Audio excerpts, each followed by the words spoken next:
What if I told you that addiction isn't what you think it is? That it's not a sign of weakness, but a deeper signal from the soul? Because what if the problem isn't the substance, or the behavior, or even the craving itself, but the disconnection underneath it? People often think of addiction as something physical, a dependency on alcohol, drugs, sex, gambling, even social media. But what if that's just the surface? What if addiction is the soul's way of trying to return to something it lost? Trying to get back home, to meaning, to peace, to some forgotten part of itself? You see, there's a truth about addiction that we don't talk about enough, and until it's faced, the cycle will keep repeating. In this video, we're going deeper, because addiction isn't just about chemicals, it's about energy, about pain, about a kind of spiritual hunger that no pill, drink, or quick fix can ever truly satisfy. So if you've ever wondered why the urge keeps coming back, even when you know better, stay with me. Because the answer may not be in your habits. It may be in your heart. And hey, if this kind of real, raw conversation speaks to you, then you should consider subscribing to the channel. Here, we dive into topics that meet you at the soul level. With that being said, let's begin. Have you ever noticed how some things just pull at you? It could be the craving for a late-night binge, the irresistible scroll through your phone, or the glass of wine that turns into 3. You don't even want to do it, really. But somehow, you do. This pull, this invisible magnet, is more than habit. It's more than poor choices. It's energy. Everything we consume, whether it's food, alcohol, media, or even relationships, carries a frequency, a vibration, a kind of energetic signature. And whether we realize it or not, we are tuning forks, constantly responding to the vibrations around us. When we're in alignment, meaning when our inner world matches the truth of who we are, we tend to seek things that nourish us, that uplift us, that bring us into balance. But when we're out of alignment, when we've been hurt or numbed or spiritually starved for so long that we no longer recognize ourselves, we reach for anything that feels like relief, even if that thing ends up harming us. Addiction begins here, not in the bottle, not in the pill, not in the browser history, but in that void, the invisible ache that lives in the space between who we truly are and who we've been pretending to be. It's like this. Imagine a radio that's just slightly off frequency. You can still hear the music, but it's staticky, distorted. So what do? You turn up the volume, try harder, keep twisting the dial, looking for something clear. Addiction is that desperate twisting. It's the search for clarity, through substances, through dopamine, through anything that makes the noise stop, even for a moment. But here's the trap. The louder you crank the dial, the more distorted everything becomes. Instead of real alignment, we chase stimulation. Instead of connection, we seek distraction. And because it works, briefly, we keep coming back. Not to heal, but to escape. This is the energetic misalignment at the root of addiction, a soul that's out of tune with itself. Now think about this. Have you ever been around someone who just radiates calm or peace or presence? They don't even have to say much. Their energy speaks. That's alignment. That's coherence between the inner and outer self. But most of us aren't taught how to live in that space. We're taught to achieve, to impress, to numb. And so we live out of sync, trying to fill an inner emptiness with outer things. But external things can't fix an internal misalignment. It's like trying to fix a broken compass by changing the scenery. No matter where you go, you're still lost, because the direction inside is off. Here's where it gets even deeper. Sometimes, what we're addicted to isn't the substance or the behavior, but the state it gives us. Maybe alcohol gives you a break from your anxiety. Maybe porn makes you feel wanted. Maybe scrolling through social media gives you the illusion of connection. We're not addicted to the thing. We're addicted to the energetic shift it provides. But that shift is temporary, and it always comes with a crash. So we chase it again and again until it becomes a loop, an exhausting, self-reinforcing loop. And the longer we stay in that cycle, the more disconnected we become from our authentic frequency. The soul's voice gets quieter, the body gets louder, and eventually we stop asking why we're hurting and start focusing only on how to numb it. But here's the truth. Addiction isn't about weakness, it's about misalignment. It's the body's way of saying, something is off. It's the soul's way of screaming, this isn't me. And until we stop chasing the symptom and start tuning into the signal, nothing changes. The work, the real healing, begins when we stop asking, how do I get rid of this craving? And start asking, what part of me is trying to be heard through this craving? Because every addiction, in its own twisted way, is a teacher, pointing to a deeper truth, that we're out of rhythm with our own soul. And just like a song that's gone flat, we don't fix it by adding noise. We fix it by tuning in, gently, honestly, and with presence. Now, let's go even deeper. If addiction is the symptom, then what's the root? It's easy to say addiction is about pain or trauma, and yes, those things matter. But beneath even that, there's a deeper hunger, a spiritual hunger. It's the kind of hunger that doesn't show up on lab tests or brain scans. It shows up as restlessness, as a constant searching, as a low, dull ache that says, something's missing. That's the part no one talks about enough. We live in a world obsessed with performance and perfection. But many people walk through life feeling hollow inside, disconnected and lost. It's like there's a fracture, something sacred that got split off a long time ago. And that fracture? That's where addiction sneaks in. Because altered states, whether it's being drunk, high, obsessed, or just dissociated, often feel like a shortcut back to wholeness. Not real wholeness, just the illusion of it. Addiction, in this way, becomes a poor man's version of transcendence. The soul craves God, source, peace, whatever name you want to use. But instead, it finds something more accessible, something cheaper, something sold in stores or served in shots. But it's never quite enough, is it? Because that craving doesn't come from the body. It comes from the soul. That's what Carl Jung meant when he said, addiction is the substitute for genuine spiritual experience. Jung understood that underneath our compulsions is a deep metaphysical thirst, a longing to remember who we really are beneath the noise, the trauma, the roles we play. You can't heal addiction only with willpower, or shame, or behavior tracking apps, because those things work on the surface. But the addiction? That's rooted deep in the being. It's not always trauma. Sometimes it's the sheer meaninglessness of modern life that creates this soul fracture.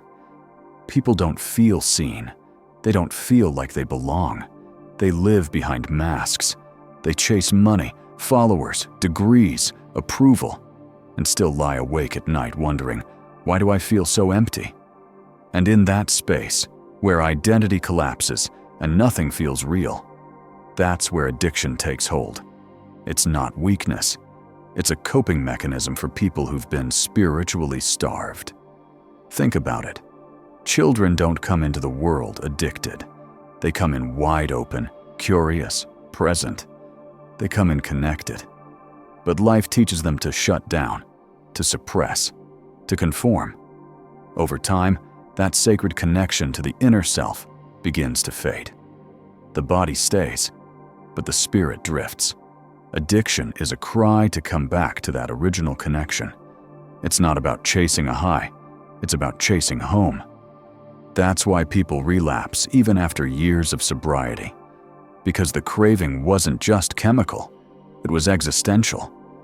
You can remove the substance, but if you never repair the soul fracture, the hunger remains. It just finds new disguises: workaholism, control, toxic relationships, overthinking, even spiritual bypassing. The form changes, the hunger doesn't. And that's the trap. We treat addiction like a malfunction to be fixed instead of a message to be decoded. The pain isn't random, it's intelligent. It's saying, "Please, come back to me. I've been waiting." When you start to see addiction as the soul's SOS signal, everything shifts. You stop asking, "How do I stop this?" and start asking, "What part of me have I abandoned?" This is where healing begins, not with more effort, but with more presence.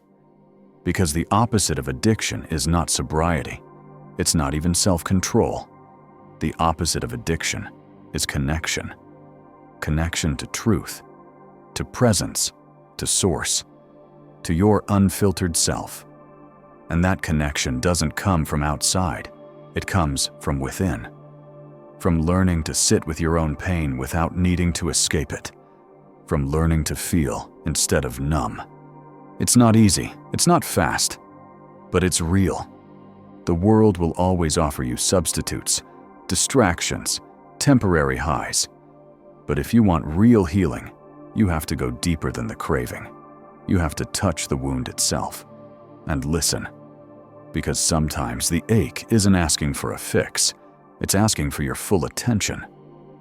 Now, you must have once thought, why is the cycle of addiction is so hard to break, even when we want to change?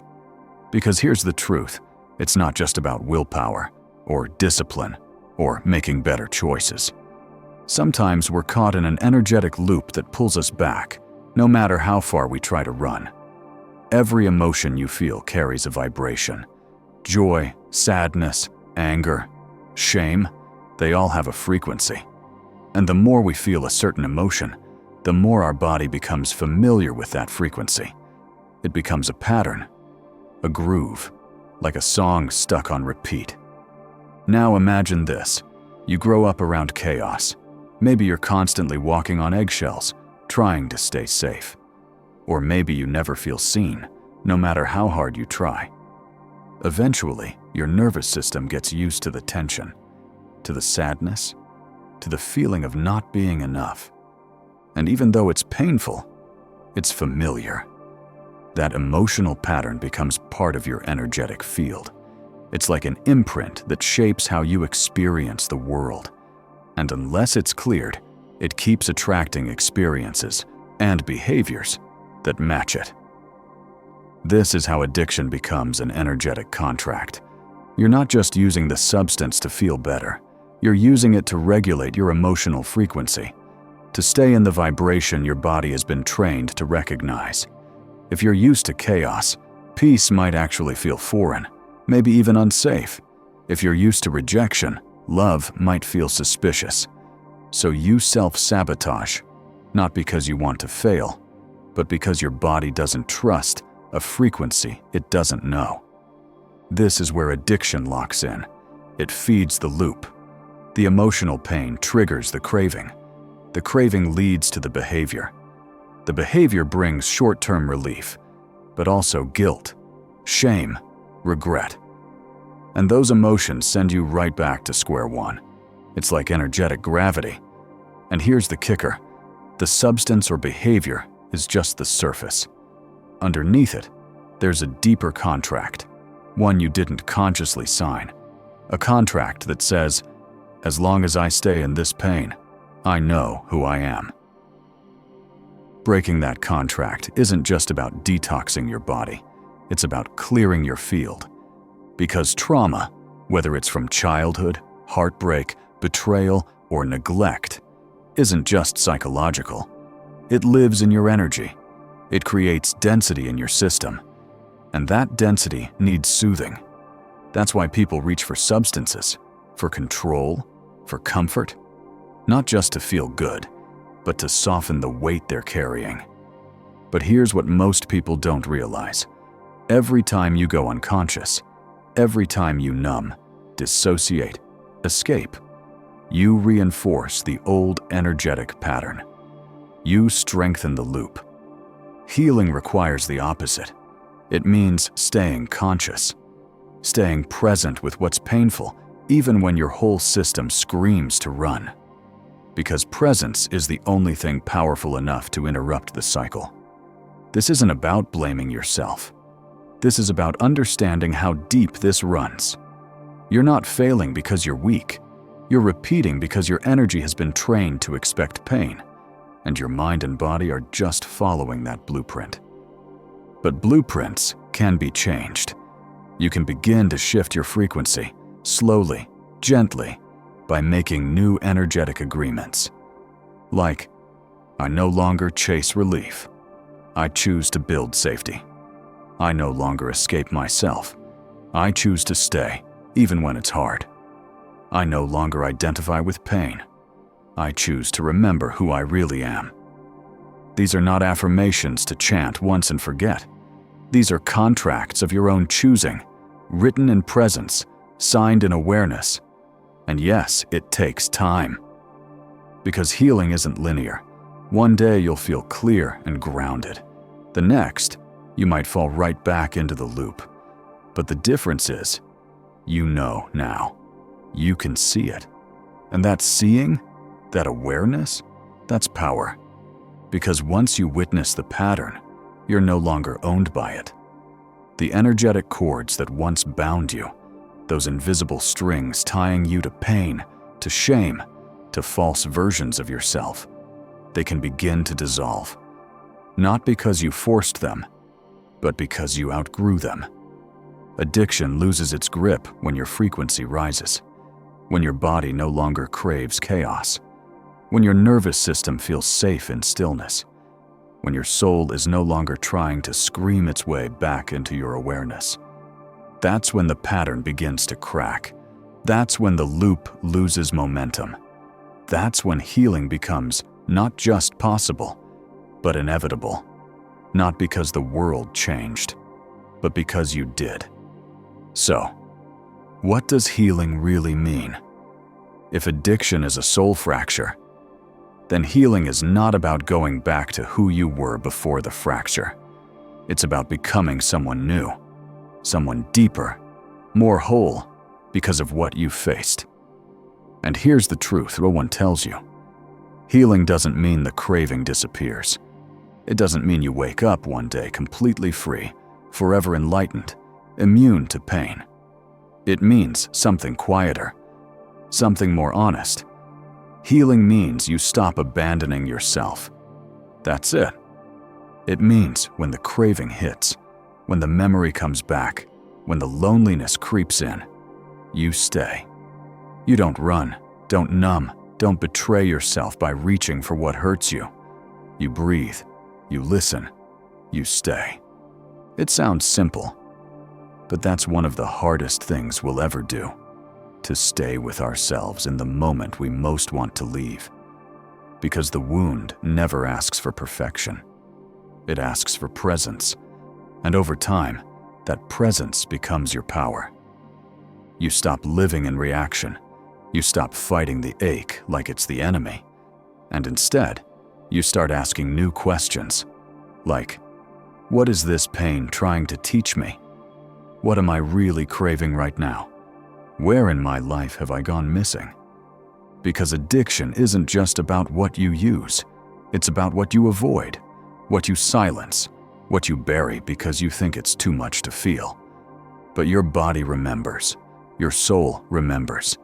And every time you reach for something outside yourself to make the ache go away, you're reinforcing the belief that you can't handle yourself. That belief is a lie. You can handle yourself. Not because you're perfect or always strong, but because you're willing to show up, even in the mess, especially in the mess. That's where healing happens. Not in some future version of yourself who has it all together. It happens in this moment, in this breath, with this discomfort. Every time you choose awareness over escape, you lay down a new pathway in your nervous system. Every time you say no to the old loop, you write a new contract with your soul. And those small moments? That's where the real healing is. It's not in the dramatic breakthrough. It's in the quiet repetition. The way you get up after falling. The way you speak to yourself after a mistake. The way you remember, again and again, that you are not broken. You're becoming. True healing isn't about erasing the past. It's about learning to live with the wound in a new way. You don't need to forget what happened. You just need to stop letting it define who you are. Because you're not the addiction. You're the one witnessing it. You're not the pain. You're the one holding it. You're not the shame. You're the one ready to let it go. And that's the shift from powerlessness to presence, from shame to self-compassion, from trying to fix yourself to simply being with yourself. Wholeness isn't some perfect version of you with no scars. It's the you who holds your scars with reverence, who says, "This happened, but it's not the end of my story." It's the you who no longer sees pain as proof that something's wrong, but as an invitation to return to truth. Because that's what healing really is, the presence of truth. Not the kind of truth you read in books or hear in speeches, the kind that lives in your bones, the kind that says, you don't have to become someone else to heal. You just have to become more fully you. Not the mask, not the performance, not the version of you who's trying to earn love by being perfect. Just you. The you who breathes through the ache. The you who forgives. The you who finally decides to stop running. This is not a linear path. Some days you'll feel strong. Other days, you'll feel like the past is pulling you under. But healing doesn't mean never falling. It means learning how to fall and stay connected anyway. And sometimes, that's all it takes. A pause, a breath, a whispered prayer, a hand over your heart that says, "I'm still here." That's where you meet yourself again. That's where the return begins. Now listen, what if addiction isn't a failure, but a message? Not something to punish, but something to decode. The soul doesn't scream through addiction because it's broken. It screams because it's trying to come home. And maybe that's the most important shift of all, to stop seeing the craving as a curse and start seeing it as a compass.